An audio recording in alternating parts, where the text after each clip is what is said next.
Olá, gente. Bem-vindos a mais uma aula de Geometria Analítica e Álgebra Linear. Vamos continuando, então, com os temas dessa semana, ainda dentro do grande contexto de ortogonalidade, né? Agora a gente vai falar sobre um outro tema muito importante, que é o tema de projeções. Tá? Então, imagina que eu tenho um determinado vetor, chamo esse vetorzinho de vetor B, por exemplo, um espaço bidimensional. Então, a gente tem os eixos x e y aqui. E eu gostaria de descobrir, por exemplo, qual que é a projeção desse vetor sobre os respectivos eixos x e y. Bom, fica muito claro que quando a gente procura uma projeção, o que a gente está fazendo é procurando a menor distância entre a extremidade final daquele vetor e o vetor sobre o qual eu estou projetando. Então, nesse nosso caso, quando a gente está fazendo essa pergunta, né, o que a gente está procurando, as projeções desse vetor sobre os eixos cartesianos Vx, x e y, né,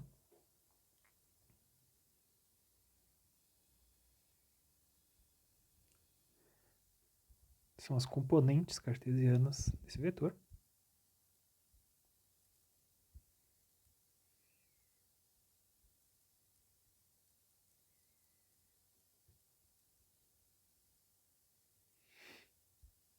E além disso, né, cada uma dessas projeções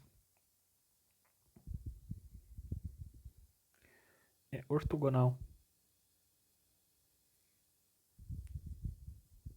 ao eixo correspondente. Então, Vx é ortogonal ao eixo x e Vy é ortogonal ao eixo y. Tá? O eixo x, lembrando que ele pode ser representado pelo vetorzinho i, com coordenadas 1 e 0, e o vetorzinho j caracteriza o eixo y, pode ser caracterizado pelo vetor 0 e 1. Tá? Então, quando a gente estava buscando componentes cartesianos de um vetor, a gente já estava, de certa forma, procurando projeções desses vetores sobre eixos definidos. Tá? Só que pode ser interessante para a gente fazer projeções sobre coisas que não são especificamente esses eixos. Tá? Eu poderia pensar, por exemplo, pegando um outro vetor W, por exemplo, eu quero projetar esse vetor W sobre um vetor A. Ainda num espaço bidimensional, por exemplo, tá? Então, se eu tenho meus eixos coordenados x e y, se eu quiser saber a projeção de W sobre o vetor A, o que eu estou buscando quando eu faço essa pergunta, né, eu estou buscando simplesmente fazer exatamente a mesma coisa, só que com relação a uma linha que tem uma orientação qualquer. Então, projetar o vetor W na direção de A, eu estou buscando, então, essa menor distância que eu posso ter entre a linha que define A e essa sombra. Estou procurando a sombrinha aí que esse vetor faz nessa direção. Então, em todos os casos que a gente está vendo, né, buscar projeções, a gente está buscando basicamente minimizar, né, fazer a menor distância possível desse vetorzinho aqui, desses vetores aqui, que eu vou colorir agora de laranja. Então, esses vetores são os vetores que a gente busca minimizar. Então, projetar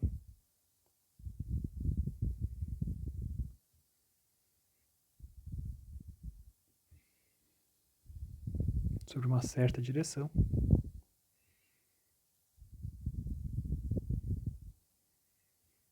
ou, como a gente vai ver mais para frente, projetar sobre um subespaço.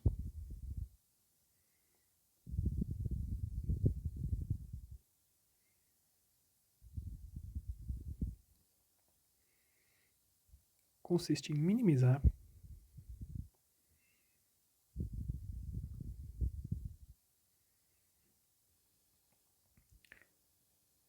o vetor erro. E a gente já vai definir esse vetor erro, tá? Vetor erro, basicamente, é essa distânciazinha, esses vetores que estão marcados em amarelo. Tá? Então, esse vetor erro, ele é mínimo.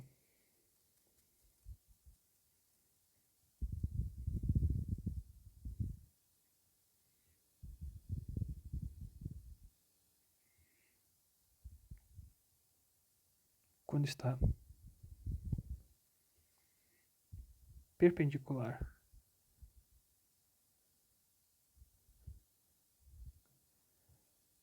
à direção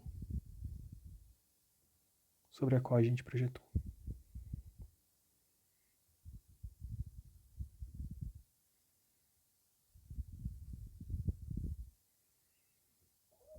Certo?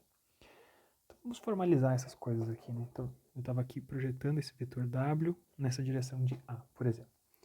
Essa projeção de W na direção de A, a gente vai chamar, então, deixa eu mudar a cor aqui só rapidinho para ficar diferente, tá? Então, esse é o vetor que eu vou desenhar em roxo agora. Esse é o vetor que eu vou chamar de P. É o vetor projeção de W na direção de A. Certo? Nesse contexto, se esse é o vetor projeção,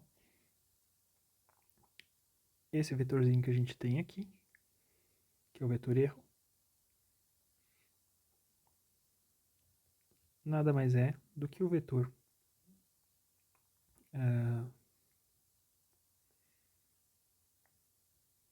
P menos W. Tá bom? Então a gente está buscando, né, esse vetor.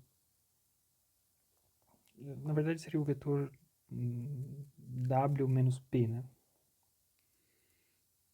Se eu pegar o P menos W, eu estaria apontando para o lado oposto, né? Então seria o vetor que eu estou querendo projetar menos a sua projeção. Tá? Então essa vai ser a minha definição desse erro, né, dessa distância entre esses caras. Tá bom?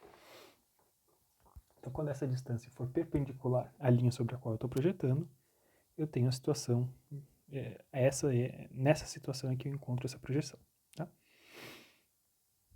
Então, está associado esse vetorzinho erro, ia normalizar, e, portanto, fica importante, né?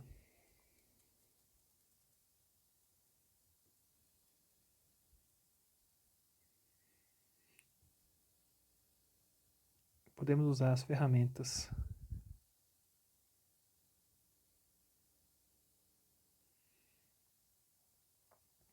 de ortogonalidade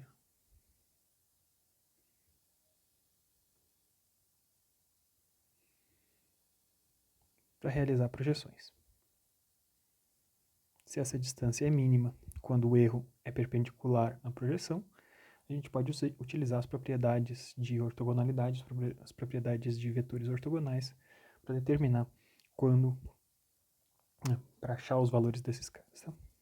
Para realizar, então, projeções. Então, dentro desse contexto, vamos começar a pensar em algumas coisas, né? Então, imagine, agora que eu estou em 3 dimensões, pegando o exemplo do estranho mais uma vez, tá? Eu estou em R3, então, e eu tenho um vetor B, cujas coordenadas são 2, 3, 4. Tá, então, vamos desenhar aqui os nossos eixos, né? Estou em 3 dimensões, eixo X, eixo Y, eixo Z. O vetor B tem coordenada na direção de X de 1, 2, na coordenada Y de 1, 2, 3, e na coordenada Z de 1, 2, 3, 4. Tá, então a gente tem que fazer, como sempre, né, construir a caixinha, né, pra gente enxergar onde é que esse camarada foi parar.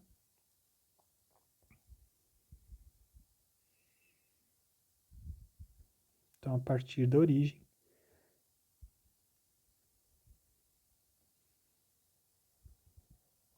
a gente tem um vetorzinho ali na origem, ele está sendo direcionado até esse cantinho. A posição que a gente desenhou, ele ficou quase de frente pra gente, né, mas o vetor B está ali, nessa posição 2, 3, 4. Então agora vamos pensar como eu poderia fazer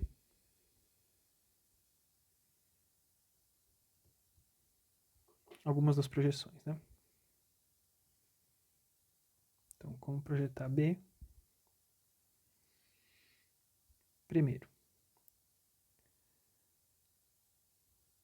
sobre o eixo X.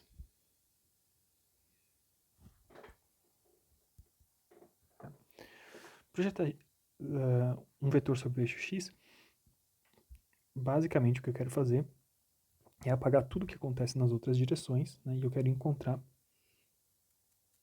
Vou mudar de cor de novo aqui, estou em azul, tá? Então, projetar sobre o eixo x. Eu estou pegando simplesmente a coordenada do eixo x e estou encontrando esse camarada, tá? Então, se a gente olhasse nesse plano que contém o vetorzinho b e o vetor i, a gente teria o vetor b, o vetor i, segundo o eixo x. Esse camarada aqui é o eixo x. E na hora que a gente faz a projeção, a gente está encontrando, então, essa coordenada que a gente tinha chamado antes de bx, tá? Então, vamos trocar aqui e denotar. Esse cara aqui vai ser o bx. Lembrando que isso aqui está acontecendo no plano inclinado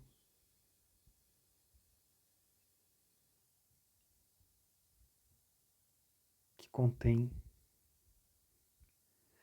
B e I. Tá bom? Então, para fazer essa projeção, né, que a gente, o resultado da projeção, né, esse bx vale quanto? Esse bx vale apenas a coordenada de x e as demais coordenadas são 0 e 0. Então, poderia ter feito a projeção sobre o eixo y, pegaria apenas a coordenada de y, poderia ter feito a projeção sobre o eixo z, pegaria apenas a coordenada de z. E isso seria, né, pegar apenas essa coordenada de cada um deles, seria fazer a projeção nesse sentido. Cada uma dessas projeções acontecendo nesses planos respectivos que contém tanto o vetor b quanto o vetor unitário de cada uma das direções individuais. Tá? Segunda coisa que a gente vai fazer é como que a gente poderia projetar esse vetor b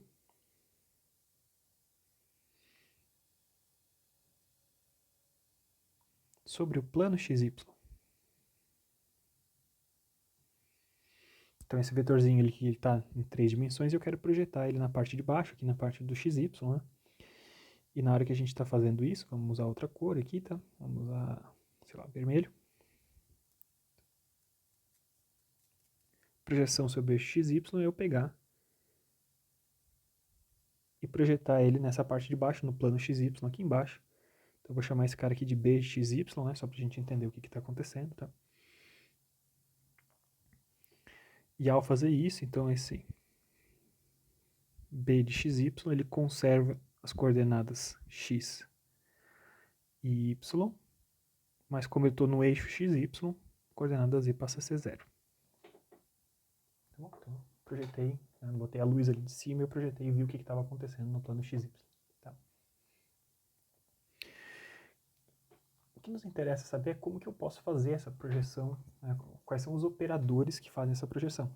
A gente já viu que as matrizes elas podem operar e fazer coisas mudarem de espaço, a gente está deslocando subespaços ao longo do espaço maior, né?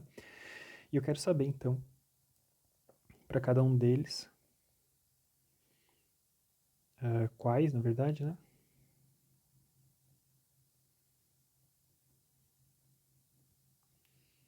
Os operadores projeção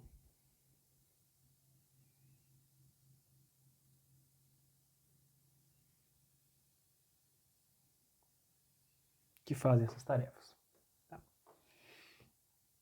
Ora, para achar bx, o que a gente fez foi basicamente uma operação de uma determinada matriz sobre o vetor b. Tá? Bx, então, tinha as coordenadas 2, 3 e 4. E a gente saiu apenas com a coordenada de x. Tá? Então, esse vetor projeção, basicamente o que ele fez foi o seguinte. Ele está sendo aplicado sobre um vetor de 3 coordenadas, 2, 3 e 4. E ele está resultando num vetor que mantém a mesma coordenada em x e as outras coordenadas são 0. Então essa vai ser essa matriz de projeção, essa matriz de projeção sobre o eixo x, ela vai ter a seguinte cara. Vai ter 1 na primeira posição e 0 em todos os demais componentes dessa matriz. Tá? Fazendo essas operações, vocês vão ver claramente que funciona. Né? Por outro lado, para a gente fazer a projeção de B sobre o plano XY, né, como a gente tinha visto antes, eu tenho de novo uma matriz 3×3, que operando aquele vetor 2, 3, 4, me leva ao vetor 2, 3 e 0.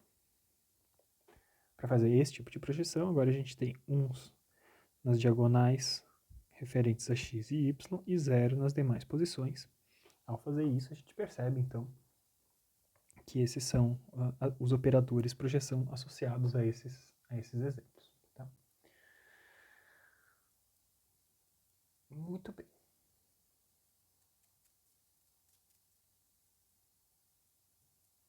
Se a gente fosse fazer a operação de projeção de B na direção de Z, por exemplo, né? Seguindo a lógica desse primeiro caso aqui, basicamente a gente podia ter 0 em toda a matriz e apenas 1 na posição referente à componente Z, isso multiplicado pelo vetor 2, 3, 4, me daria o vetor 0, 0 e 4. Então, considerando esse vetor BZ aqui, né, ele seria, vou mudar de novo a cor, vou pegar uma outra qualquer aqui, vamos fazer em laranja. Esse camaradinho aqui seria o vetor BZ. Tá?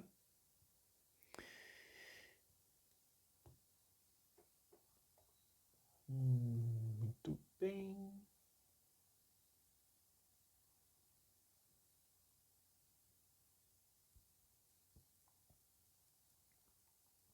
Então, considerando apenas o vetor BZ, tá? Olhando apenas para BZ e BXY, a gente vai desenhar de novo esses caras aqui embaixo, tá? A gente vai ter, então, BZ, que vale 0, 0 e 4, e BXY,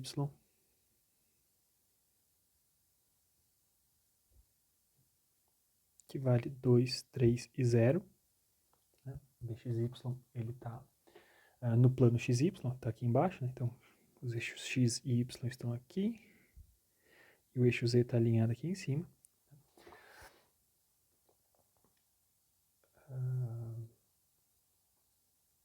Então, esses carinhas aí, esses caras todos, né? A gente pode ver que existe uma relação de ortogonalidade entre o vetor BZ e o plano XY. Né? Então, se eu pegar o vetor BZ e fizer produto interno com o vetor BXY, lembrando que a gente faz isso coordenada por coordenada, a gente vai chegar à conclusão que esses dois caras dão zero, né? O produto deles dois dá zero. E, portanto, a gente sabe, então, que BZ é ortogonal a BXY.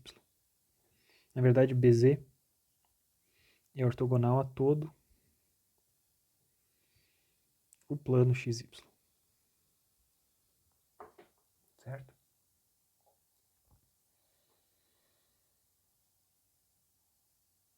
Muito bem. Então, e esses operadores, né, na verdade, se a gente pegar o operador responsável, chamando esse cara aqui de operador P3, né?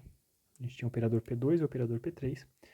A gente está vendo que a partir de um mesmo vetor, a gente gerou, aplicando o operador P2, projetando ele sobre o plano XY, a gente gerou uma parte desse vetor que é perpendicular a outra parte, sempre será perpendicular a outra parte, que é projetada sobre o eixo Z. Tá?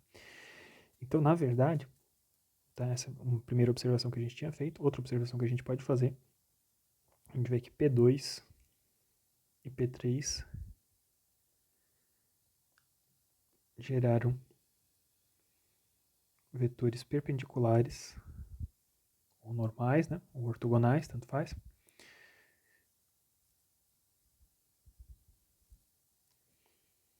a partir de um mesmo B.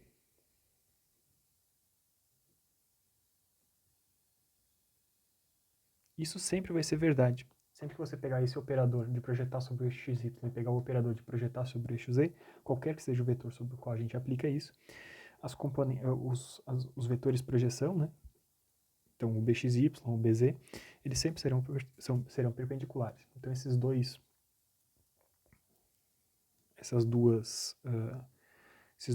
vetores, esses dois operadores projeção são operadores que geram complementos ortogonais, na verdade. Tá?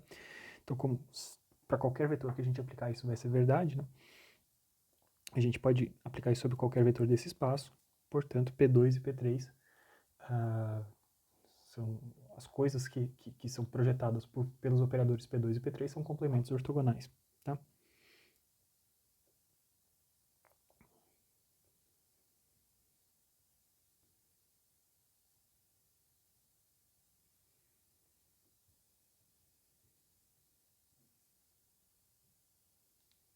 P3 são complementos ortogonais naquela linguagem que a gente viu ao longo da aula passada.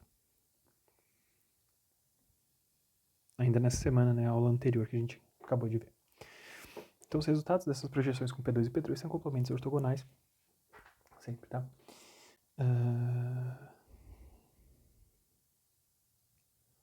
Muito bem, muito bem, muito bem, muito bem.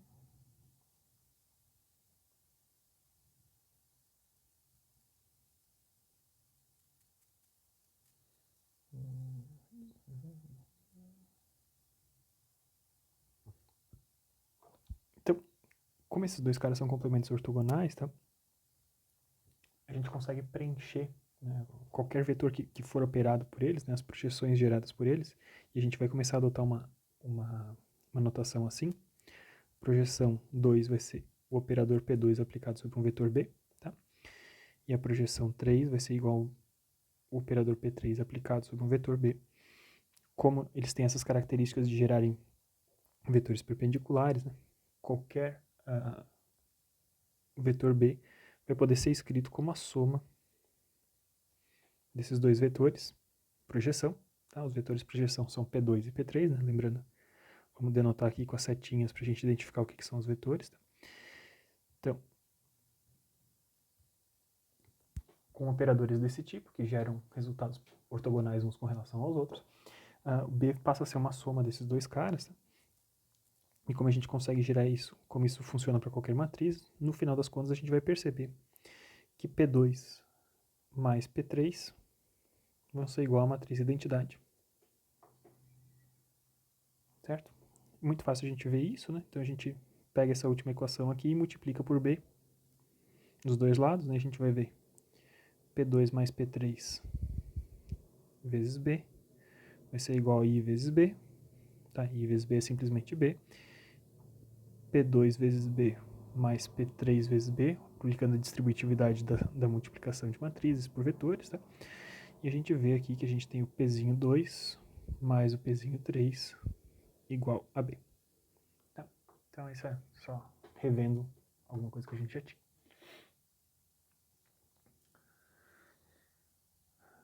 Muito bem, muito bem, muito bem, muito bem.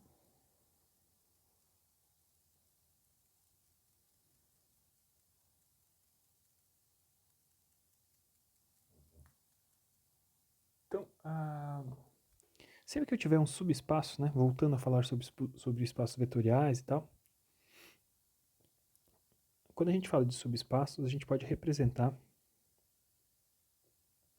subespaços podem ser representados por suas bases. Lembrando que para qualquer subespaço a gente tem infinitas bases, né?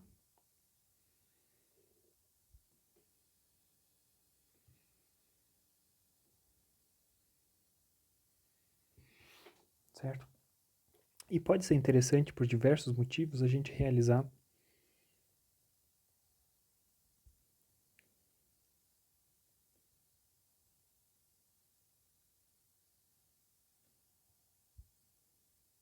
a gente pode ter interesse de projetar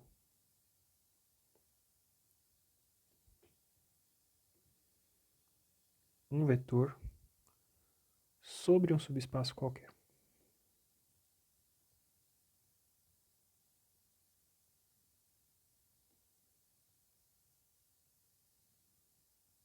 A gente vai ver ao longo das próximas aulas, ao longo dessa mesma aula e ao longo das próximas aulas, né, do que isso representa, né, o que seria projetar alguma coisa sobre um subespaço. Tá?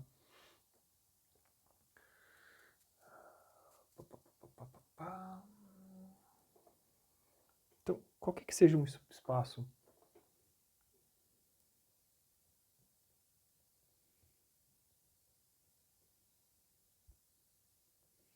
todo subespaço de Rm está associado a uma matriz de projeção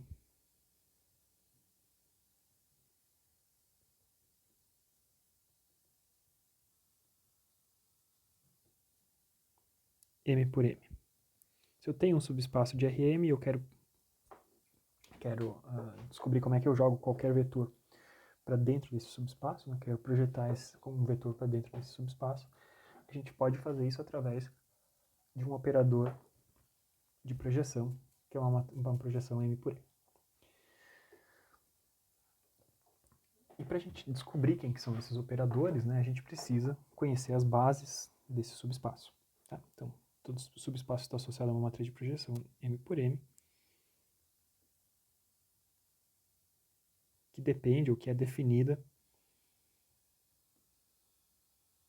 por uma base.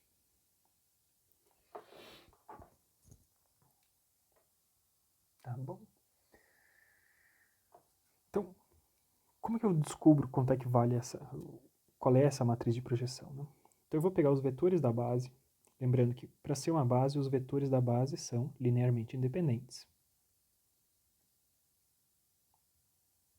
Tem que ser, né? Porque é o menor conjunto de vetores, conjunto de vetores com o menor número de vetores possíveis para gerar o tal do subespaço que tem o interesse. Tá?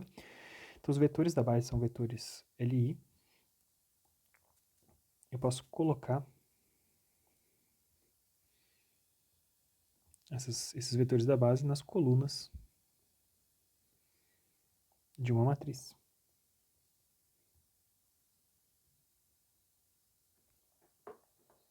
Certo? Então, como esses vetores são independentes, eu estou botando nas colunas dessa matriz. O que a gente está fazendo agora, utilizando essa matriz, a gente está, então,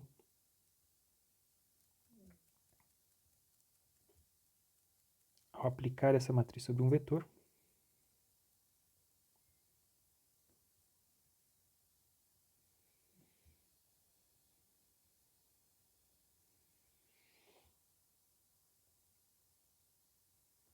estamos, na verdade, projetando esse vetor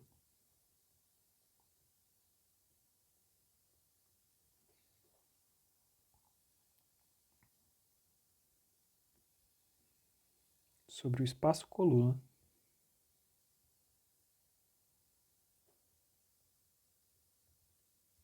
dessa matriz A. Então, vamos chamar essa matriz A como de costume, como a gente tem feito. Tá?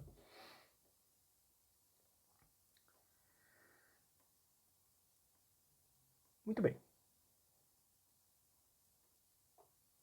Então, voltando no nosso exemplo anterior, né, quem seriam as bases que representam esses subespaços? Né? Então, no exemplo anterior,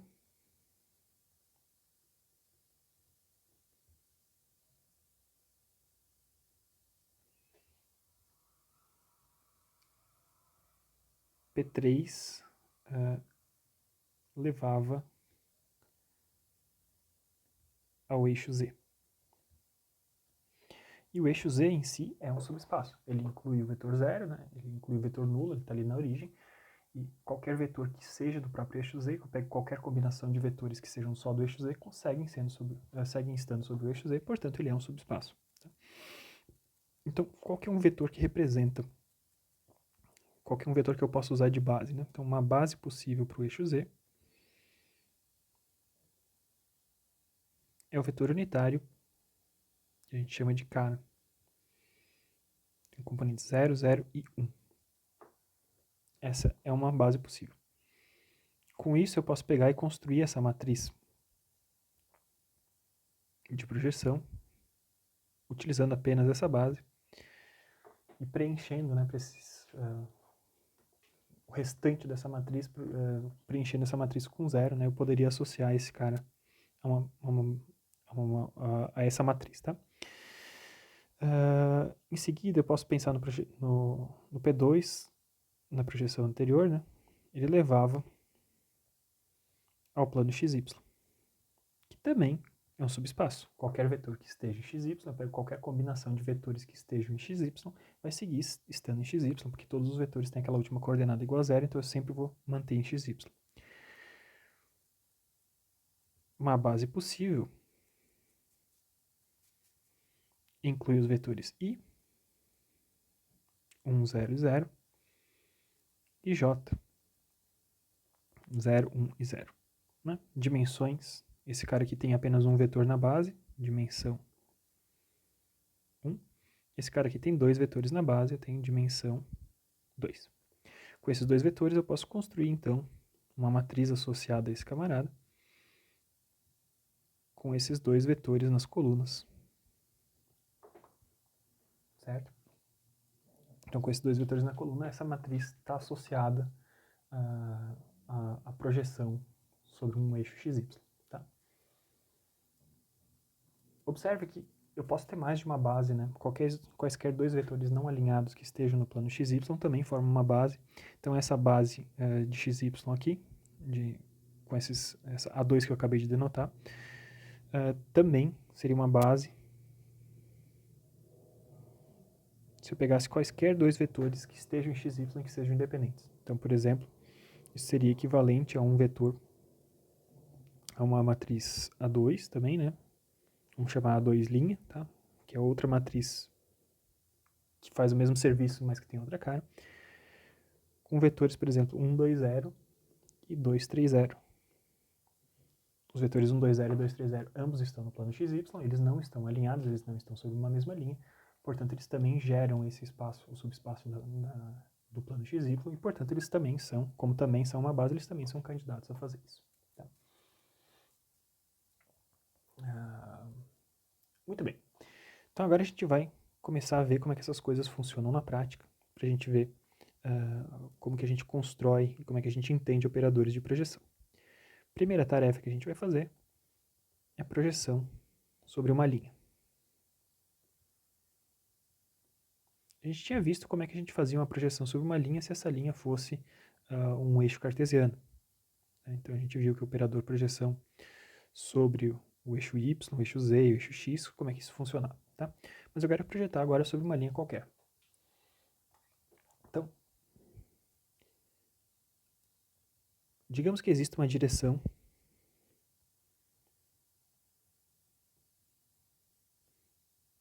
definida por um vetor A. Tá? E a gente está em RM, por exemplo. Tá? Estamos trabalhando em RM, então eu tenho M coordenadas. Então eu tenho A1, até o AM. Tá? Essa é uma direção definida. E agora a gente quer fazer o quê? A gente quer projetar um vetor B,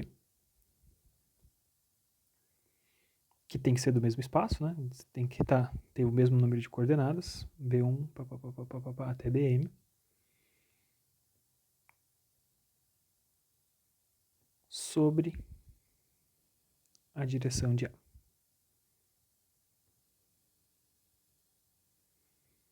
Como eu tinha mostrado antes, né, esse nosso problema ele corresponde a gente achar a menor distância possível entre esse vetor B e a linha de A. Isso é o vetor erro, e isso acontece quando o erro está perpendicular. Tá? Então, digamos, eu tenho o vetor B aqui, tenho esse vetor A, e a projeção de B sobre A, essa projeçãozinha P aqui, é a projeção para a qual esse vetor erro é perpendicular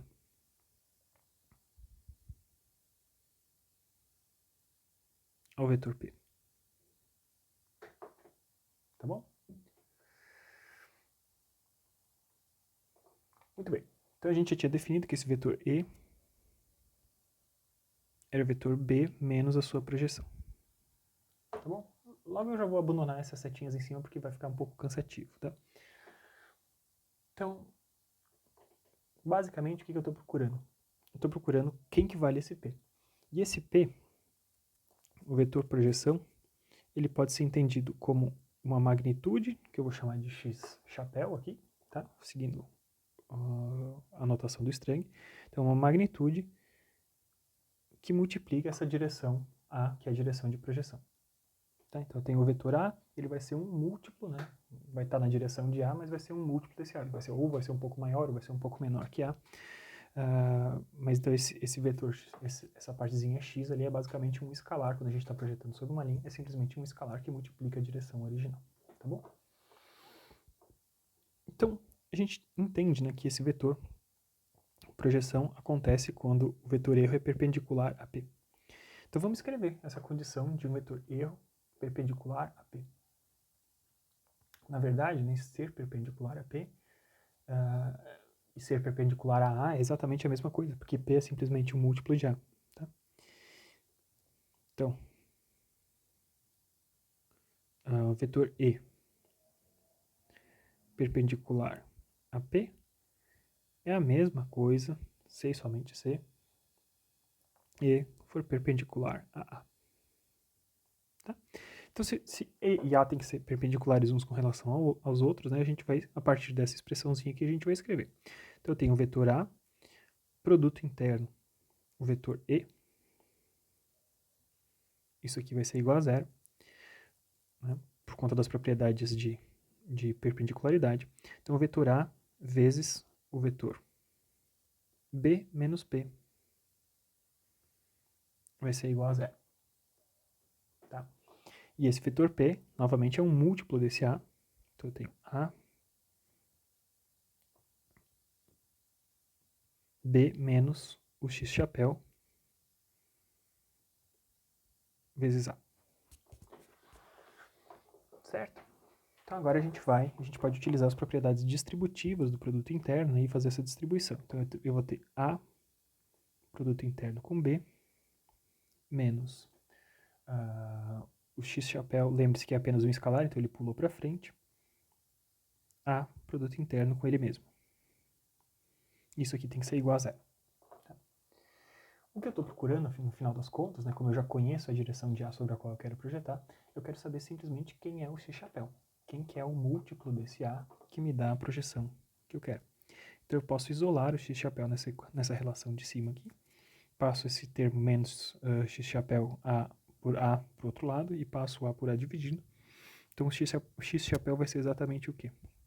Vai ser A, produto interno B, dividido por A, produto interno A.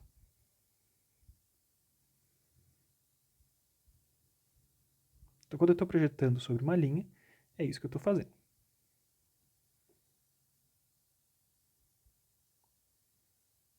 Basta eu pegar o vetor que define o meu vetor original, o vetor B, o vetor A que define a direção sobre a qual eu estou querendo projetar, e eu faço A produto interno B e divido por A produto interno A. Dessa forma, eu vou achar o produto escalar, e esse produto, vou achar o escalar x chapéu, e esse x chapéu é o vetor que multiplica A, que me dá o vetor projeção. Tá?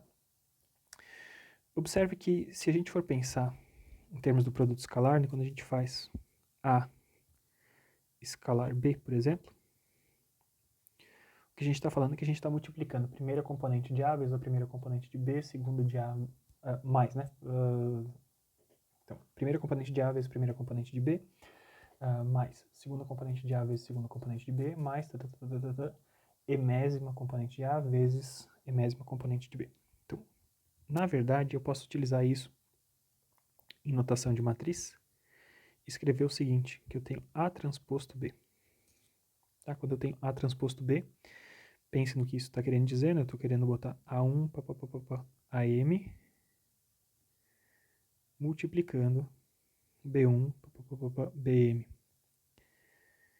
Então é equivalente, né? Essas duas formas são equivalentes. Eu escrever A produto interno B ou A transposto vezes B, eu tenho essa mesma forma. E juntando então esses dois resultados, né, a forma que a gente achou para X chapéu e essa possibilidade de substituir os produtos internos por esse A transposto, a gente chega então numa forma equivalente para X chapéu, que é A transposto B sobre A transposto A. São formas equivalentes, tá? Então, valem as duas.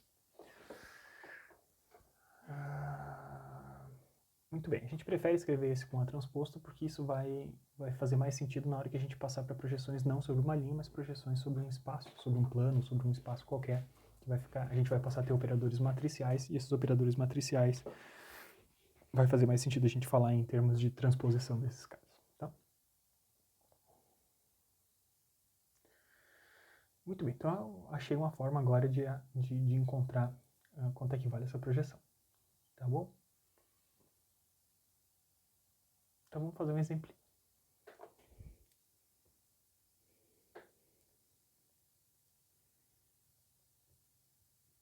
Tem um vetor B que vale 1, 1, 1 em R3. E eu quero projetar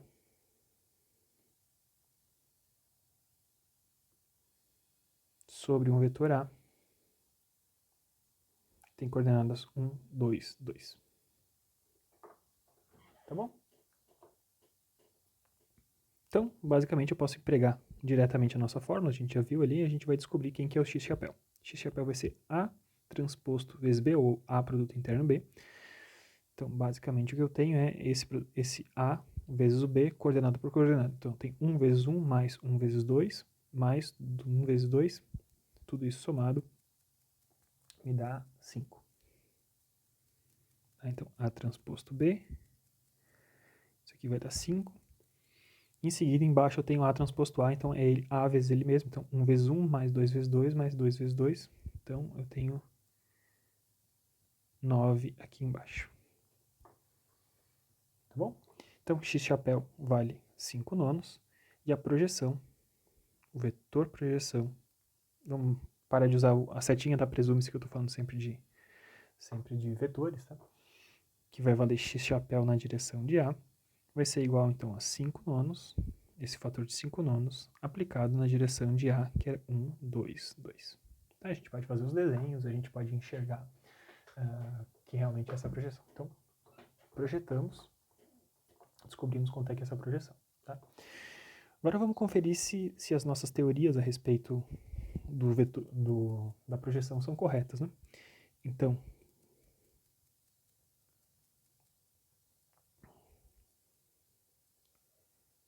para ser correto, o vetor erro tem que ser perpendicular à direção de A. Tá? E o vetor erro, a gente viu que era o vetor B menos o vetor projeção. Então, o vetor B é 1, 1, 1.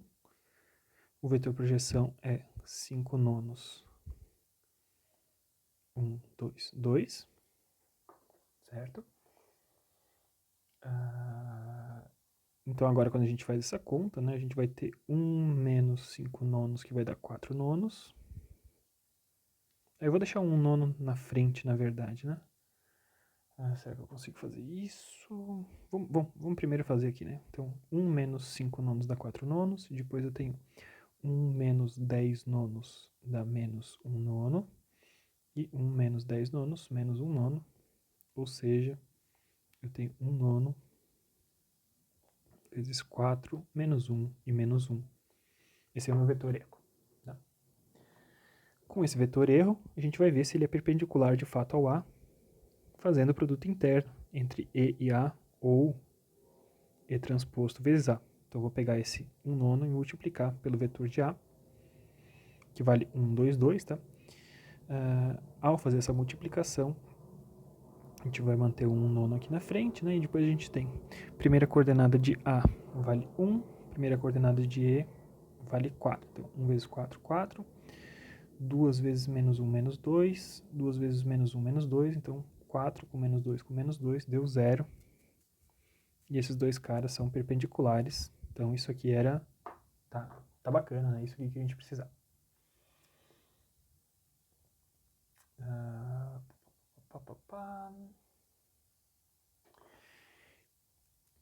Então, como esses caras são perpendiculares, né, basicamente o que a gente tem é o seguinte. A gente tem um vetorzinho B, o vetor projeção, P, e o vetor erro estão aqui. Tá, o vetor erro, o vetor P e o vetor B. Lembrando que P está na direção de A, né? Então A pode ser maior, pode ser menor, mas ele está na direção de A. Mas esse triângulozinho que a gente tem, B, P e E, é um triângulo retângulo. Né? Eles são vetores que são parte de um triângulo retângulo, né? Se eu denotar, por exemplo, esse ângulo entre os vetores B e P como um ângulo θ, né? a gente consegue ver que a partir de B eu consigo definir esses outros caras. A partir de B e θ eu consigo definir esses outros caras, né? Então, o vetor P seria cosseno de θ vezes B. E o vetor E seria seno de θ vezes B. Tá? Isso aqui seria exatamente equivalente, né? Essa forma utilizando ângulos, seria exatamente equivalente a fazer toda a minha tarefa que eu tinha feito anteriormente. Tá? Só que, então, essa versão trigonométrica, né?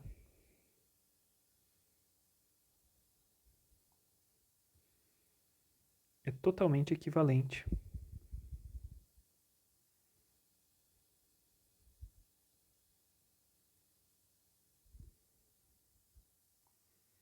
àquela que a gente recém apresentou, que é baseada em produtos internos.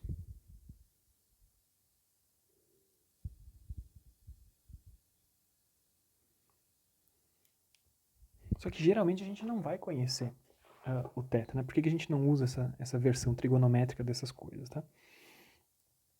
Então, no caso geral,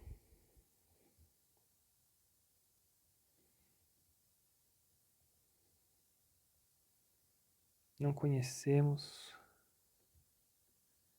o θ a priori. Tá? A gente não vai conseguir saber a priori quanto é que vale esse ângulo θ. De fato, para a gente descobrir o ângulo θ, a gente vai utilizar, né?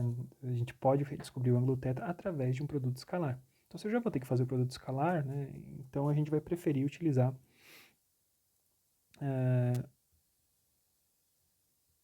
a nossa visão de projeção a partir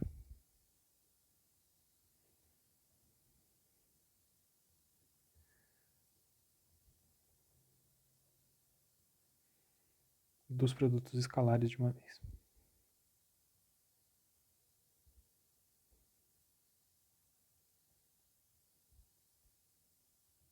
Tá? Mas só para vocês saberem que a gente podia fazer isso a partir de trigonometria também.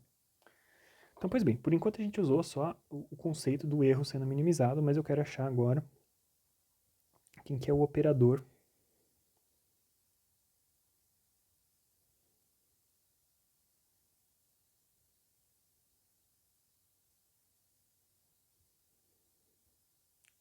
matriz de projeção associada a este problema.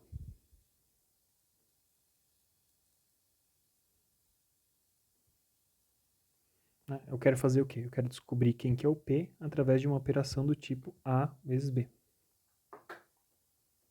Certo? Então, qual que é a matriz que eu tenho que multiplicar B, pela qual eu tenho que multiplicar B, para que eu chegue na matriz P. Tá?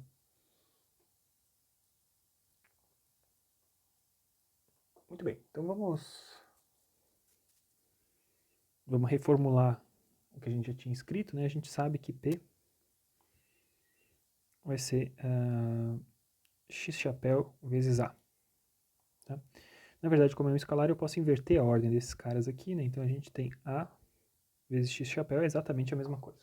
Tá bom? Isso é só um escalar.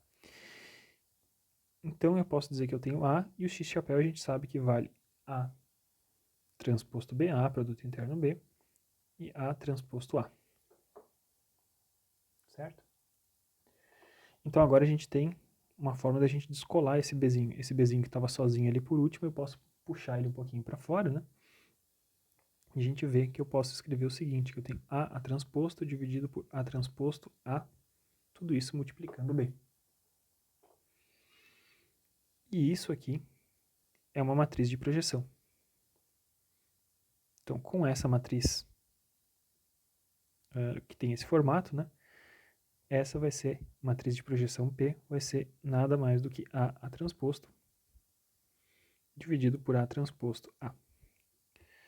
Vocês podem estar em dúvida, será que isso aqui dá uma matriz mesmo? Estou falando só de vetores e tudo, né? Então basta a gente pensar de novo nas operações de vetores e matrizes, né? Quando eu tenho um vetor A transposto, o que eu estou fazendo basicamente é isso aqui, né?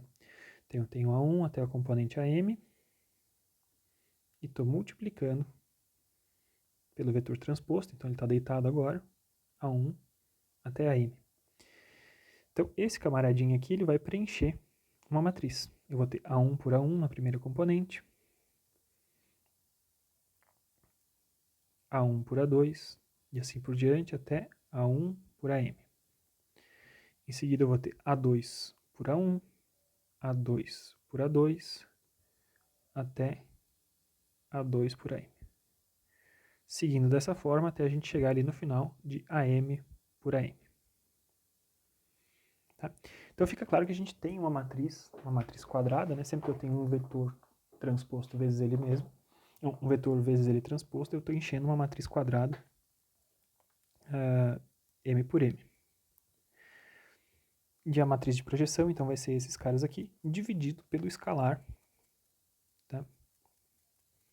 Então, P vai ser essa matriz ali, dividido pelo escalar de A transposto vezes A. Tá? A transposto vezes A é um escalar, que é simplesmente o comprimento ao quadrado desse camarada. Então, eu tenho 1 sobre A transposto vezes A, vezes essa matriz aqui, que a gente recém construiu. Então, de fato, é uma matriz M por M, e é uma matriz associada a esse serviço de projeção como um todo. Tá?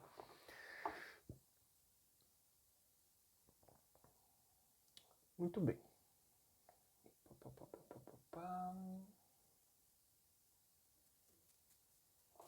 Então é interessante vocês pensarem que quando a gente está projetando sobre uma linha, né, como a gente está fazendo agora, né, essa matriz, a matriz de projeção sobre uma linha, ela terá obrigatoriamente posto 1. Ela está representando a projeção sobre alguma coisa de dimensão 1, então a única coisa, certamente, eu tenho certeza absoluta que ela vai ter posto 1. Tá? Vamos fazer um exemplo, então. Tá? Pra gente conferir se isso é verdade. Então, no exemplo, a gente vai encontrar essa matriz de projeção. Então, vamos encontrar matriz P referente à projeção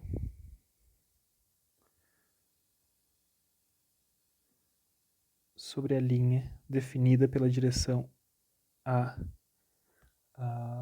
quanto que era? 1, 2, 2. Tá bom? Então a gente vai fazer essa operação aqui. A gente tem P, vai ser, lembre-se que é A transposto dividido por A transposto A. A transposto vezes A é o comprimento desse cara, então é o comprimento ao quadrado, né? Então 1 ao quadrado mais 2 ao quadrado mais 2 ao quadrado, isso daqui vai dar 9. Então ele está 1 dividido por esse comprimento, seria aquele fatorzinho aqui na frente. E em seguida a gente vai preencher esses camaradas, que é o A vezes o A transposto, né? Então a gente vai fazer, simplesmente preencher uma matriz que tem aquele formato. Então o primeiro termo é ele, é o primeiro vezes ele mesmo, 1.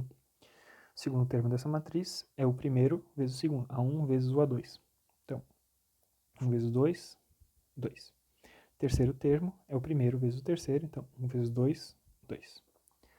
Segunda linha, o primeiro termo vai ser o segundo vezes o primeiro, 2.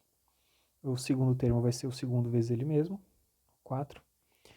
E o terceiro termo vai ser o segundo vezes o terceiro termo, 4. Em seguida, última linha, o primeiro termo vai ser o terceiro vezes o primeiro, 2.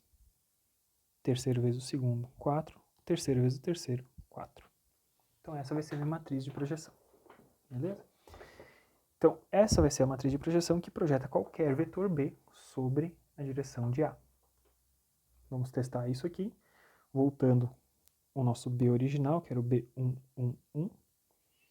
Vamos ver se isso aqui funciona, né? Então, P vezes B vai ser igual a 1 nono vezes 1, 2, 2, 2, 4, 4, 2, 4, 4, multiplicado pelo vetorzinho 1, 1, 1. Ao fazer essa conta como um todo, né, a gente vai ver que a projeção vai seguir tendo um nono aqui. E aplicando esse camarada como um todo, a gente vai ter então a primeira linha vezes o vetor B, 1 vezes 1, 1 vezes 2, 1 vezes 2. Isso vai dar 5. a segunda linha vai dar 10, a terceira linha vai dar 10, e a gente chega então na projeção de 5 nonos,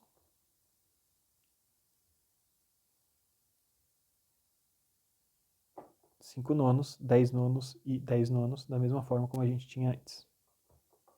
Mesmo valor de projeção que a gente tinha achado antes, a gente achou agora através dessa matriz de projeção. Tá bom?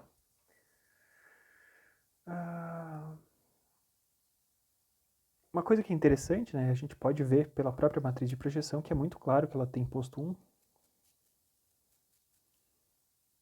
Quando ela é construída dessa forma para projeção sobre uma linha, ela tem posto 1, que fica claro que todas as colunas, né, as colunas 2 e 3, são múltiplos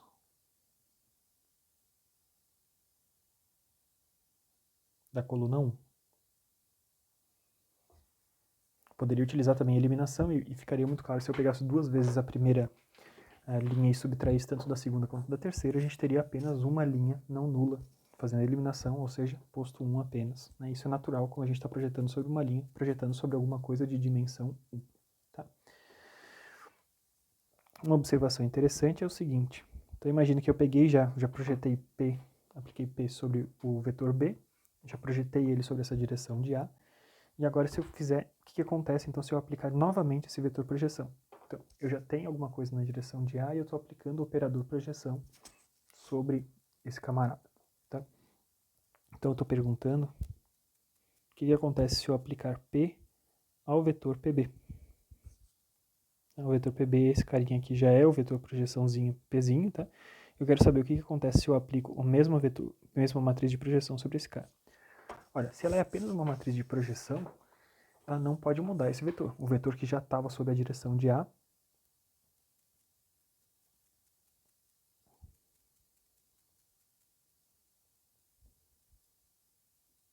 não pode ser alterado por essa matriz de projeção. Tá? Então basta a gente pegar esse vetorzinho projetado aqui e a gente tenta aplicar então P vezes esse Pzinho. A gente vai ter 1 nono, 1, 2, 2, 2, 4, 4, 2, 4, 4, multiplicado por esse vetor exatamente, que é o vetor 5 nonos,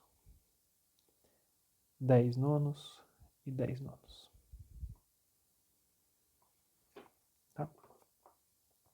Ao fazer esse P vezes projeção, a gente vai ver que a gente vai chegar exatamente ao mesmo resultado. Tá? Então a gente tem, o primeiro componente vai ser 1 vezes 5 nonos, 2 vezes 10 nonos, 2 vezes 10 nonos. Então eu tenho 5, 20, 40, tenho 45 nonos. Tá?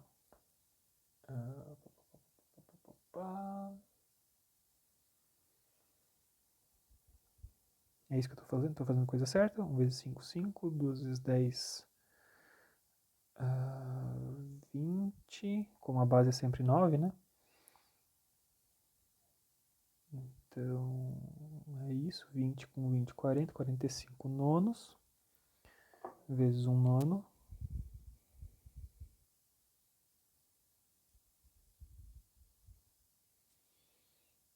Será que eu estou fazendo a coisa certa, gente?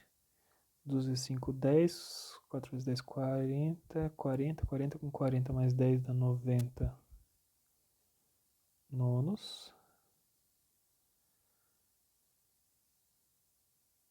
E 90 nonos de novo. Estou fazendo a coisa certa assim. 45 dividido por 9 sobra 5. 90 dividido por 9 sobra 10. E 90 dividido por 9 sobra 10. Ou seja, P vezes Pzinho dá de novo esse mesmo P. Tá? Então, P vezes Pzinho vai ser igual a P de novo.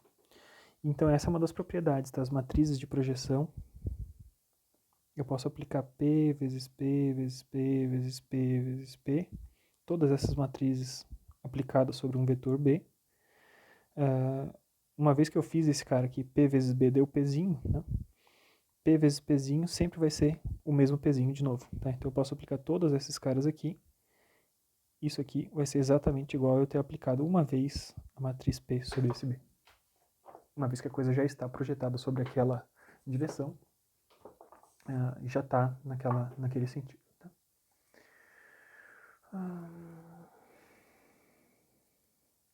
Beleza. Então, basicamente o que a gente está dizendo é que P ao quadrado, P ao cubo, vai ser sempre igual a P. Muito bem, muito bom, muito bem. Outra observação que a gente pode fazer aqui, né? Agora a gente conhece quem que é essa matriz de projeção. Vamos ver o que acontece quando eu pego a matriz identidade menos essa matriz de projeção e eu aplico sobre o vetor B. Aplicando isso, eu tenho I vezes o vetor B que sobrou o vetor B, e menos P vezes o vetor B sobrou P. Isso aqui é exatamente o erro, né? A definição que a gente tinha no erro. Então, isso aqui também é uma matriz de projeção.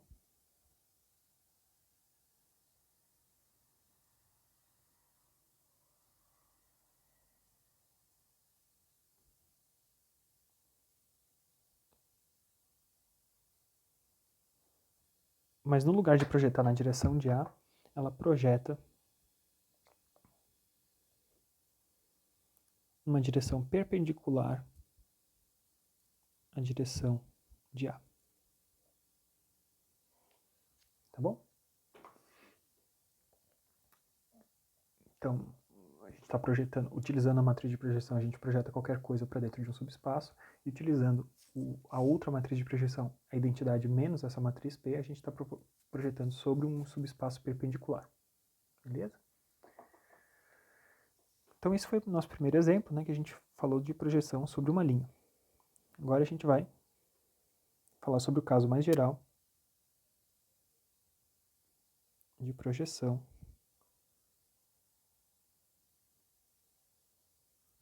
sobre um subespaço inteiro. Seja qual ele for. Ele pode ser uma linha, sim, mas o subespaço pode ser qualquer outra coisa também. Então, fazer primeiro esse exemplo de projeção sobre uma linha nos prepara para o que vai vir agora, mas claro que a situação é um pouco diferente. Tá? Então, vamos fazer o seguinte, né? Vamos assumir que eu tenho um conjunto de n vetores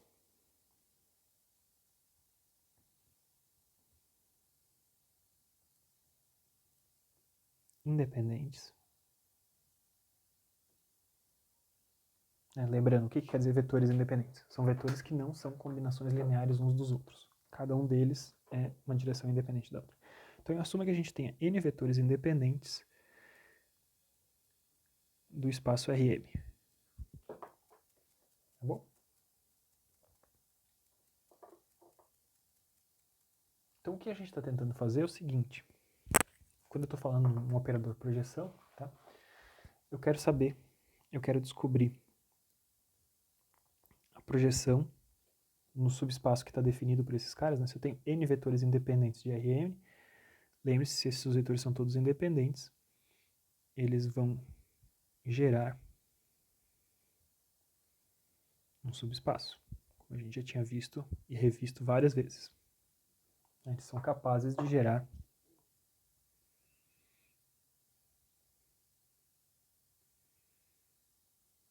um subespaço. Eles são uma base para esse subespaço. Então, quando eu estou fazendo uma projeção sobre esse cara, o que a gente está procurando é o seguinte. A gente está procurando os coeficientes que multiplicam esses vetores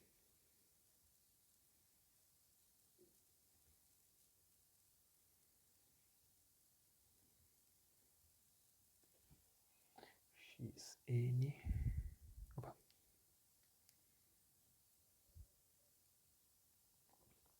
Estou procurando quem que são esses caras para que isso seja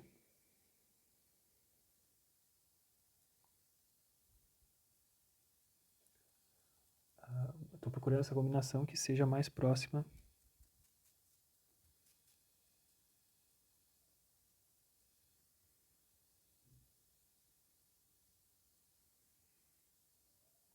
a um determinado vetor B.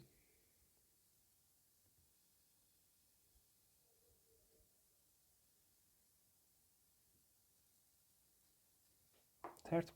Então, o que eu tenho? Eu estou pegando esse vetor B e estou projetando esse vetor B sobre um subespaço. Tá? Esse subespaço é o subespaço gerado pelos vetores independentes AIs. Tá? Eu tenho N vetores independentes, que eu vou chamar de AIs.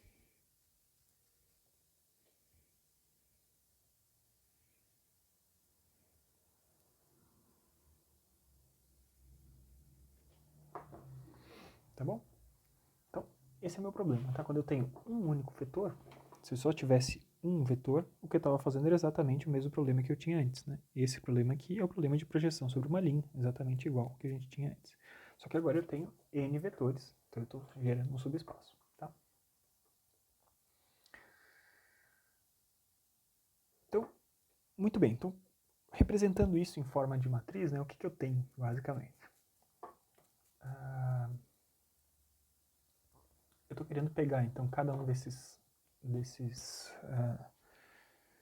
vetorzinhos aqui, desses vetores que formam a base, A1, A2 até o AN, e eu estou multiplicando eles por um coeficiente. E eu quero saber quem que é esse coeficiente. Ora, a gente já tinha visto que esses coeficientes, né, eles são a menor distância possível, né, vai ser a distância para a qual a gente tenha erros que sejam perpendiculares a cada um desses vetores. Tá bom? Então,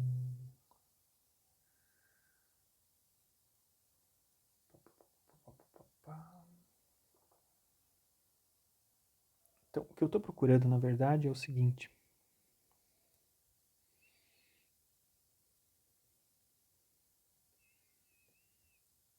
Estou buscando a melhor combinação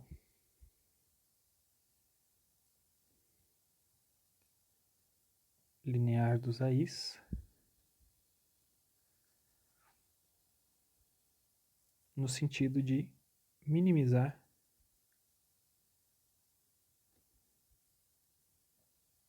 o erro com relação a B.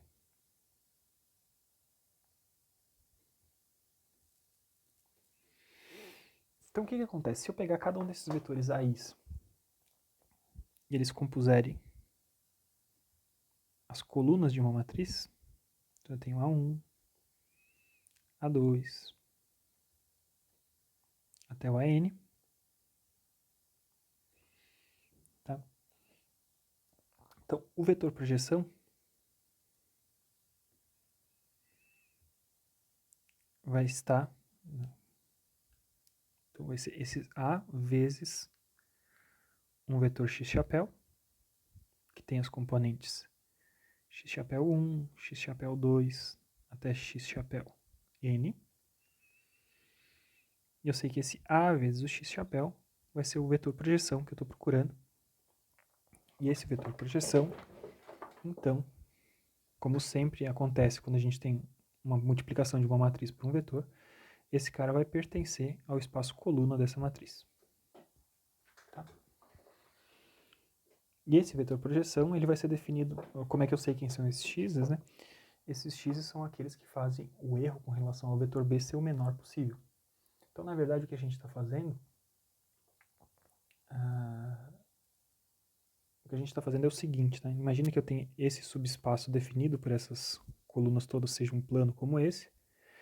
Eu tenho um vetor B que está em uma posição arbitrária, né? A projeção que eu estou buscando é uma projeção que está nesse espaço coluna. Esse cara aqui é o espaço coluna de A. A projeção está aqui. E ele vai ser uma projeção quando esse vetorzinho aqui, que é o vetor erro, for perpendicular ao espaço. Então, erro vai ser perpendicular ao espaço coluna dessa matriz A. Como é que eu faço isso, né? Lembre-se que o vetor erro, a gente definiu ele como se fosse o vetor que eu estou querendo projetar, menos o vetor projeção. Certo? E esse vetor projeção, a gente viu que ele vale A vezes x chapéu. Para esse vetor E ser perpendicular ao espaço coluna, o espaço coluna é o espaço que é gerado por por todas as combinações lineares possíveis dessas colunas, né? Então, para ele ser perpendicular a todo o espaço, E vai ter que ser perpendicular a todos, na verdade, né? A todos os vetores AIs, a todas as colunas. Se ele é perpendicular a qualquer combinação linear, ele vai ter que ser individualmente perpendicular a cada uma das colunas. Tá? Então, com esse contexto todo, né, a gente consegue escrever uma forma equivalente ao que a gente tinha escrito antes. Então, eu tenho que pegar cada um dos vetores, cada uma dessas colunas, tem que fazer produto interno com o vetor erro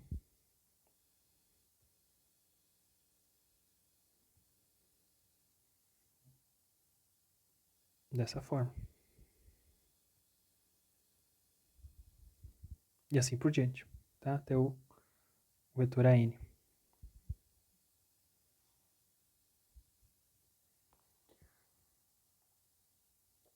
Isso, né, como a gente já tinha visto, é equivalente a gente pegar A1 transposto esse vetor B menos P. Tá, isso seriam formas equivalentes de escrever a mesma coisa. E se eu estou então pegando um vetor transposto vezes um outro vetor, B menos P, esse B menos P é o mesmo para todas as linhas, tá? Só que eu estou multiplicando ele sempre pelas colunas transpostas. Então, na verdade, o que eu estou fazendo é o seguinte. Isso tudo é equivalente ao transpor, eu pegar tudo que era coluna e transformar em linhas.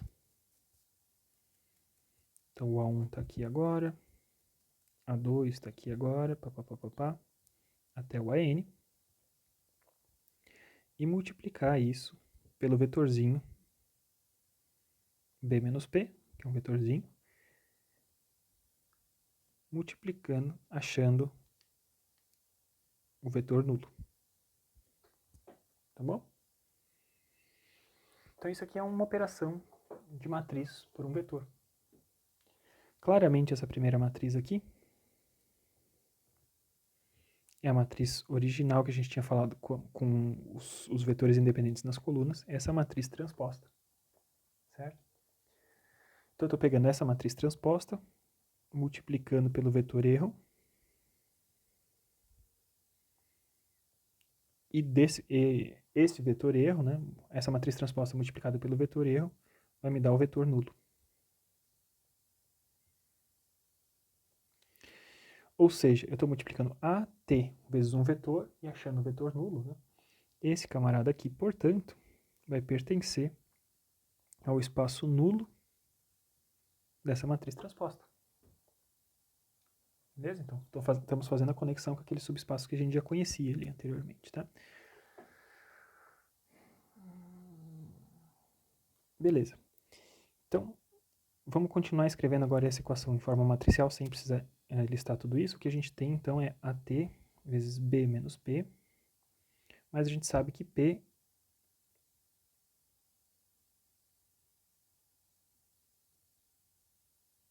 é A vezes X chapéu. E o que eu quero descobrir é o X chapéu. Tá? E o X chapéu, lembre-se que é o vetor que contém as coordenadas dessa melhor combinação possível para projetar isso nesse espaço. Então eu tenho essa forma, e vocês vão perceber que essa forma é totalmente equivalente a outra coisa que a gente tinha escrito anteriormente para projeção sobre uma linha, com a direção de Azinho, A minúsculo, no lugar das matrizes A aqui.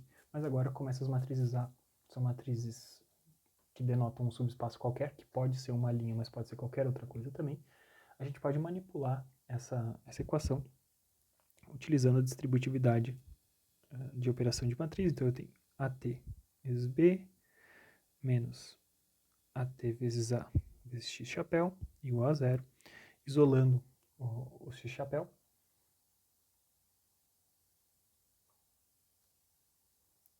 A gente pode escrever que A transposto vezes A vezes X chapéu vai ser igual a T vezes B.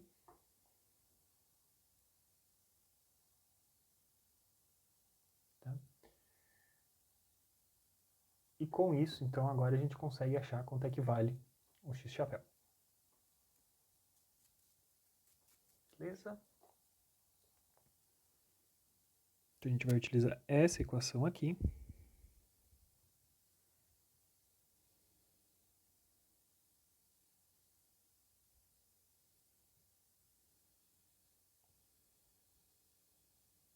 para encontrar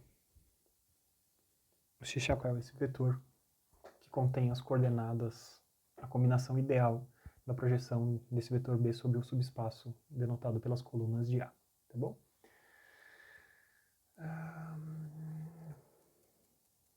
Muito bem. Então, encontrando o x, a gente sabe quem que é o vetor projeção, né? Que o vetor projeção vai ser simplesmente o A aplicado sobre esse vetor x, tá bom? Então, P, que é o vetor projeção, vai ser A multiplicado pelo vetor x-chapéu. Tá? E esse x-chapéu, então a gente já sabe. Bom, antes de eu tomar esse passo aqui, vamos observar isso aqui, né? Então, eu sei, A transposto vezes A, lembre-se que as matrizes A, elas podem ser retangulares, tá bom? A gente não precisa, não obrigatoriamente, a gente vai ter matrizes A completas. Se eu tiver em R3, eu posso ter um subespaço de dimensão 2, que vai estar associado a uma matriz retangular 3x2, né? 3 coordenadas. Eu tenho duas colunas, dois vetores que formam essa base. Então, eu vou ter uma matriz A 3x2, ela transposta por ela mesma. Isso vai gerar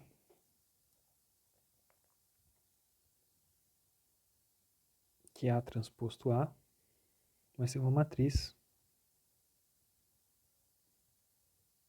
quadrada. Inicialmente, a primeira coisa que a gente vai observar é isso, tá bom?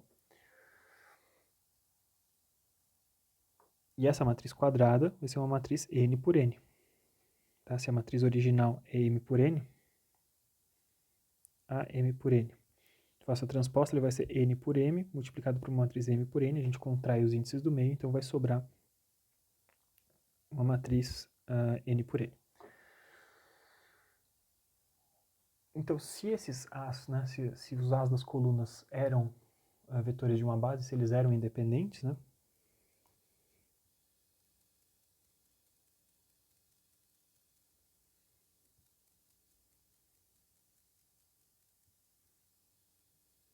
são linearmente independentes, essa matriz quadrada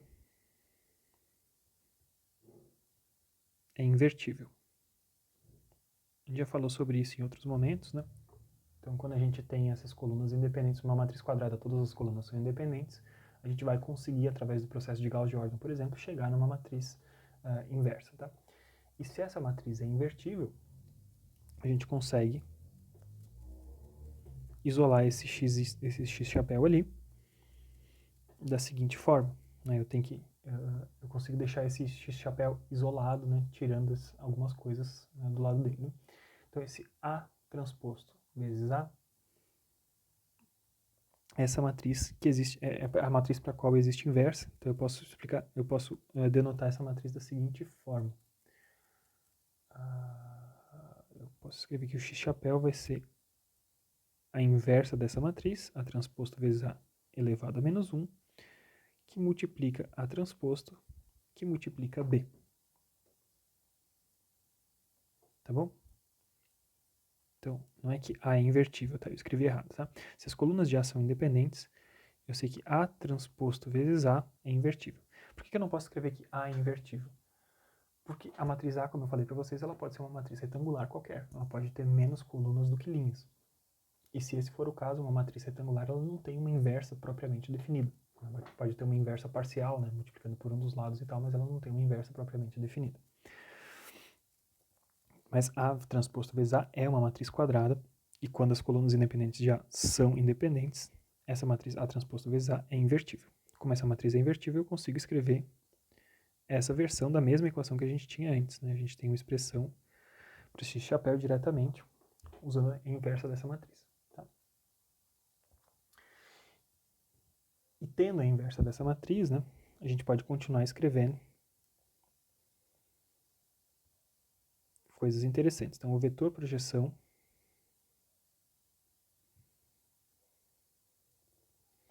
que a gente tinha chamado de Pzinho, que era uma matriz A vezes x-chapéu.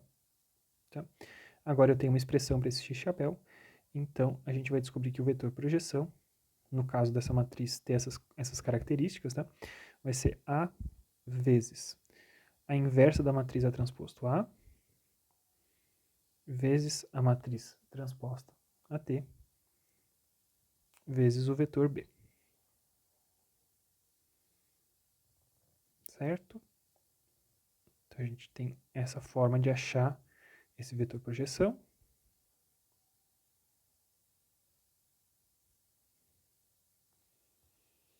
E em seguida a gente pode pensar em quem que é a matriz projeção.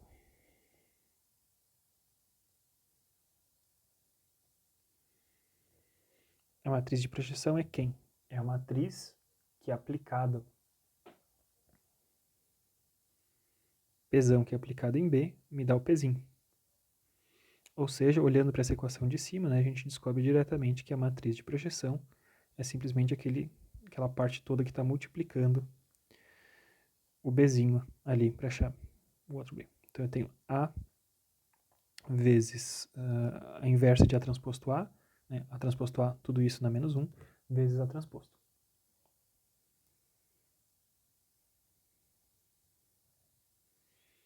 Então, no caso geral de um subespaço, se eu encontrar uma base para esse subespaço, coloco os vetores da base referente, da base que eu escolhi desse subespaço nas colunas de uma matriz, eles são todos linearmente independentes. Com isso, a gente chega nas formas que eu tenho de encontrar esse vetor projeção. Né? Então, tenho formas de encontrar o x-chapéu, os coeficientes que eu vou utilizar para achar a melhor combinação possível dos vetores dentro do espaço coluna de uma matriz para projetar esse vetor B dentro desse espaço coluna. Essa projeção que minimiza o erro com relação ao vetor B. E eu consigo construir tanto o vetor projeção quanto a matriz de projeção desses caras. Tudo bem?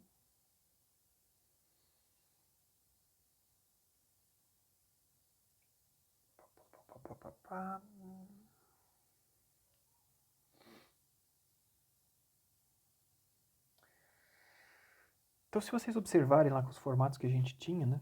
Lembrando que a gente tinha na projeção sobre linha, a gente tinha achado o quê? A gente tinha dito que x-chapéu era A transposto vezes B dividido por A transposto vezes A. Comparem com esse cara aqui. A transposto vezes B aparece aqui. E dividido por A transposto A, tudo que está dividido em termos de matriz é a inversa desse camarada, tá? Então, tem A transposto vezes A na menos 1, são coisas equivalentes, tá bom? Em seguida, para projeção sobre linha, a gente tinha visto que o Pzinho era A, alguma coisa na direção de A, que multiplica A transposto vezes B dividido por A transposto vezes A. Esse é o x-chapéu, né?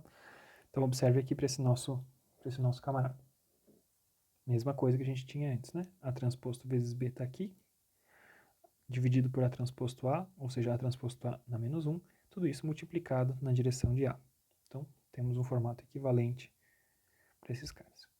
E quando a gente está na projeção sobre linha, a matriz de projeção a gente tinha visto que era A vezes A transposto dividido por A transposto A. Observe aqui, a gente tem exatamente a mesma coisa, né? Então a gente tem A vezes A transposto, antes e depois ali do dividido, e esse dividido está ali no meio, né? A vezes A transposto está ali em cima, dividido pelo A transposto A, então esses caras estão na menos 1. Então são formas totalmente equivalentes, mas agora mais gerais, né? Porque a gente está falando de coisas de qualquer dimensão que a gente tem. Muito bem. Então sempre que a gente começar com uma base de um subespaço, a gente garante que essas colunas de A são todas independentes e com isso existe essa matriz inversa e com isso a gente consegue chegar nesses formatos como um todo. Tá?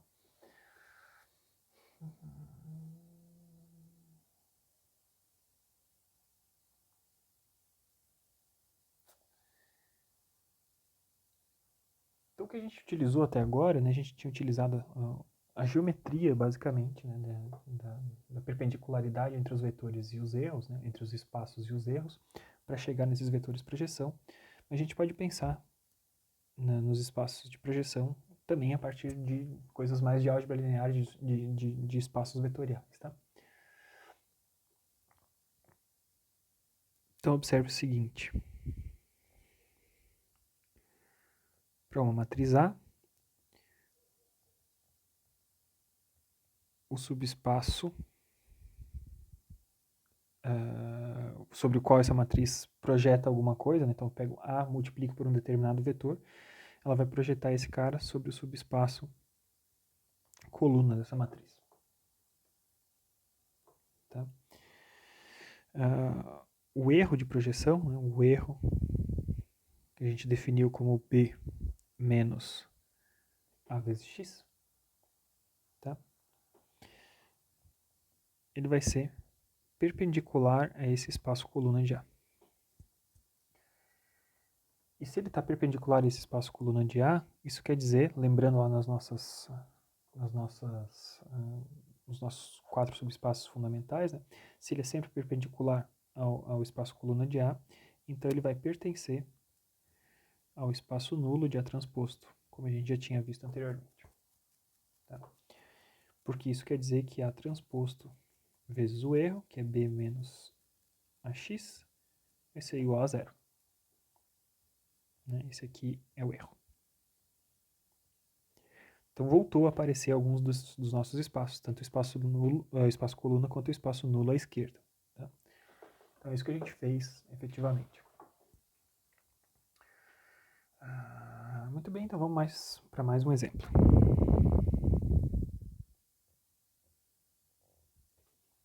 Imagine então que eu tenho uma matriz A que tem duas colunas independentes.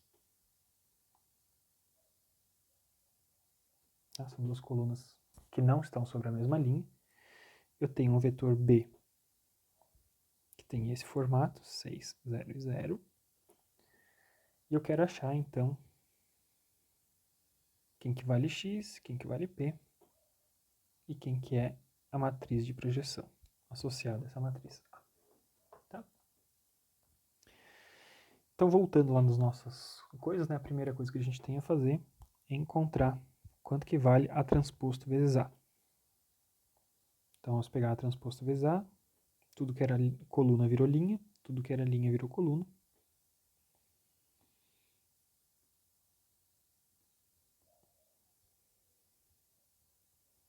Fazendo a multiplicação desses camaradas aqui, a gente tem, então, 3, depois a gente tem 3, depois a gente tem 3 também, e por último a gente tem 5.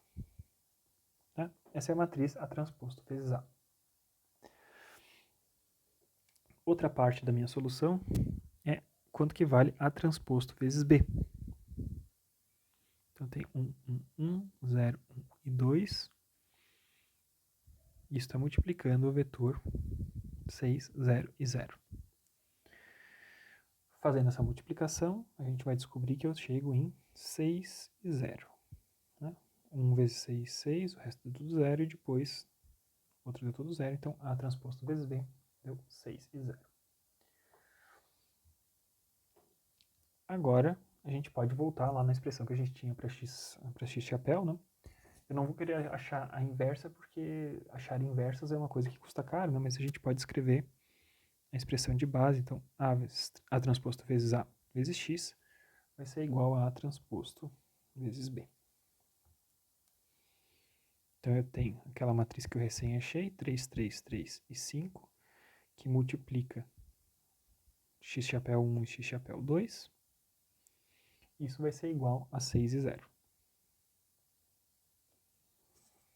Tá bom? Posso usar eliminação nesse camarada, né? Então pego a primeira linha e subtrai da segunda. Então isso vai fazer sumir esse primeiro 3 e vai sobrar 2x2 é igual a menos 6. Tá? Então com isso eu descubro que x chapéu 2 é igual a menos 3. E substituindo isso, retrosubstituindo na primeira equação, eu tenho 3 vezes x chapéu 1 mais 3 vezes x chapéu 2 é igual a 6. Então eu tenho 3 vezes menos 3 deu menos 9, passando para o outro lado deu 15. 3x chapéu 1 é igual igual a 15, portanto, a gente descobre que x chapéu 1 vale 5 e o meu x chapéu vale 5 e menos 3. Tá? Então a gente descobriu quanto é que vale esse camarada. Quanto é que vale o x chapéu, que era uma das perguntas do problema.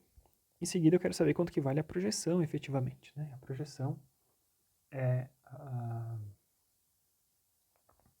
a matriz A que age sobre x chapéu.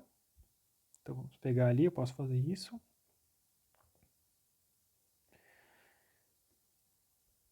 Agindo sobre 5 e menos 3.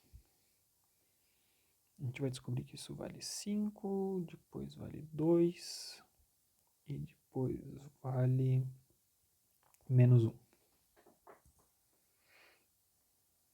Tudo bem? Tá? Então descobrimos quanto é que vale esse P. A gente pode adicionalmente descobrir quanto é que vale o erro, né? Lembrando que o erro é B menos a projeção. Então o vetor B era 1, 1 e 1. Menos 5, 2 e menos 1. Não era 1 e 1 e 1? O B? Acho que eu estou confundindo, né? Desculpa. O vetor B era 600. Desculpe. 600 menos esse vetor ali. Então vai nos sobrar 1, menos 2 e menos 1. Já tem um menos com menos, né? Então 1, menos 2 e 1. Então esse é o vetor erro, tá? Então você pode conferir que esse vetor erro ele vai ser perpendicular às colunas de A, tá? Basta você pegar esse vetor erro e multiplicar pela primeira coluna, você vai ver que vai dar 0, né? 1 vezes 1, mais 1 vezes menos 2, mais 1 vezes 1, então tem 1 mais 1, menos 2, deu 0. E multiplicando pela segunda coluna também, tem 0 vezes 1 deu 0, 1 vezes menos 2 deu menos 2, 2 vezes 1 deu mais 2, menos 2 com mais 2 deu 0. Então esse vetor é perpendicular às duas colunas, tá?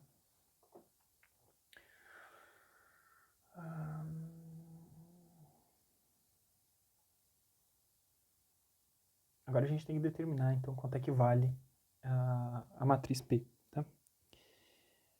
Então, a matriz P, se a gente olhar na nossa expressão, né, a matriz P ela vai ser a matriz A vezes a matriz transposta de A transposto a matriz inversa de A transposto A vezes a matriz transposta, tá? Então, eu vou deixar vocês fazerem, tá? E vocês vão descobrir, então, que essa matriz P vai valer o seguinte. Vai valer 1/6, 5, 2, menos 1, 2, 2, 2, menos 1, 2 e 5. Tá? Vocês vão chegar a essa conclusão. A gente não vai fazer aqui tudo porque a gente não vai ficar perdendo tempo aqui para ficar calculando, perdendo tempo de aula gravada, né, para ficar calculando a inversa dessa matriz, mas vocês já sabem fazer, né? Vocês podem pegar essa matriz A transposto A e aplicar Gauss-Jordan, por exemplo, para achar a inversa.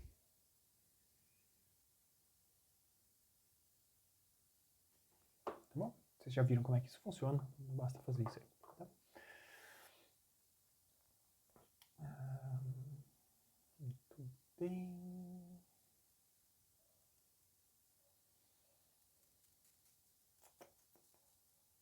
Tá bom. Então,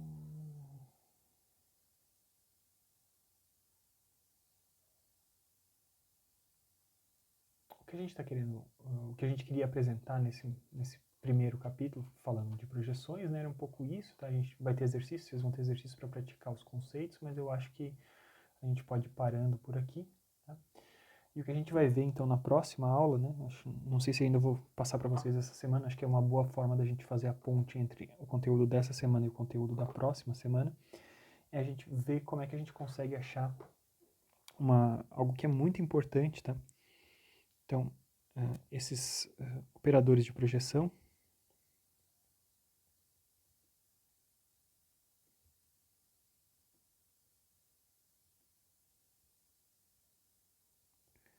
e os conceitos gerais de projeção, na verdade, né, eles são a base de uma coisa muito importante,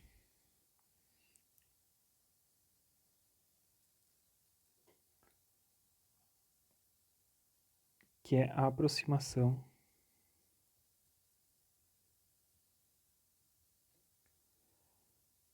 de mínimos quadrados.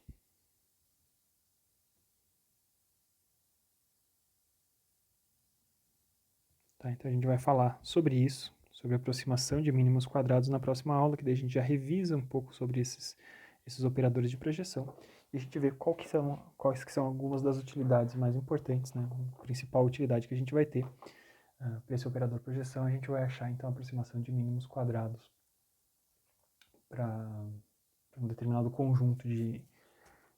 Se eu tenho um conjunto de vetores, a gente vai conseguir utilizar esses operadores de projeção para achar as melhores aproximações com relação a um determinado subespaço, tá bom? Então, gente, eu agradeço mais uma vez a compreensão, por vocês terem topado aí. Sei que não deixei muita escolha a vocês, mas espero que vocês compreendam, assistam a aula e vão atrás dessas matérias todas, né? Nessa semana, como a gente não conseguiu fazer ao vivo, espero que vocês tenham tempo aí para assistir os conteúdos que eu estou passando para vocês. E semana que vem, se tudo der certo, a gente volta mais uma vez com aulas ao vivo para falar então de mais coisas referentes à ortogonalidade, focando especificamente na aproximação de mínimos quadrados. Tá bom, gente? Muito obrigado pela atenção de vocês, bons estudos e até breve. Falou!